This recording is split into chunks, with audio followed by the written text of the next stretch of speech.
પાદરા તાલુકાના ડબકા ગામે મહીસાગર માતાજીનો ભવ્ય ચુંદડી મનોરથ કાર્યક્રમ યોજાયો, જેમાં રેવા ફિલ્મ જેવા દ્રશ્યો જોવા મળ્યા। પાદરા તાલુકામાંથી પસાર થતી માં મહીસાગર નદી મધ્ય ગુજરાતમાં લોકમાતા તરીકે પૂજાય છે અને તમામ લોકોમાં ભારે આસ્થા રહેલી છે। ત્યારે મહીસાગર નદી મધ્ય ગુજરાતમાં જીવાદોરી તરીકે પણ ગણવામાં આવે છે। માં મહીસાગરના કાંઠા વિસ્તારના ગામો દ્વારા દર વર્ષે માં મહીસાગરનો ચુંદડી મનોરથ કાર્યક્રમ યોજવામાં આવે છે। ત્યારે હાલ વર્ષે પણ ડબકા ગામે માં મહીસાગરનો ચુંદડી મનોરથ કાર્યક્રમ યોજવામાં આવ્યો હતો। સૌપ્રથમ ડબકા ગામમાંથી ભવ્ય શોભાયાત્રા યોજવામાં આવી હતી। યોજાયેલા કાર્યક્રમમાં દૂધ સાકર અભિષેક પૂજાનું પણ આયોજન કરવામાં આવ્યું હતું।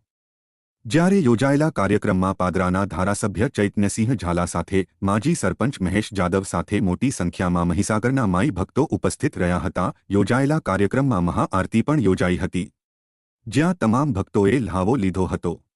શુદ્ધ સાતમ એટલે કે ગંગા સાતમના દિવસે સમગ્ર ડબકા ગામ એક થઈને મા મહીસાગરને 351 મીટરની ચુંદડી અર્પણ કરે છે, જેમાં સવારથી જ આખું ગામ ભક્તિમય વાતાવરણમાં લીન થઈ જાય છે।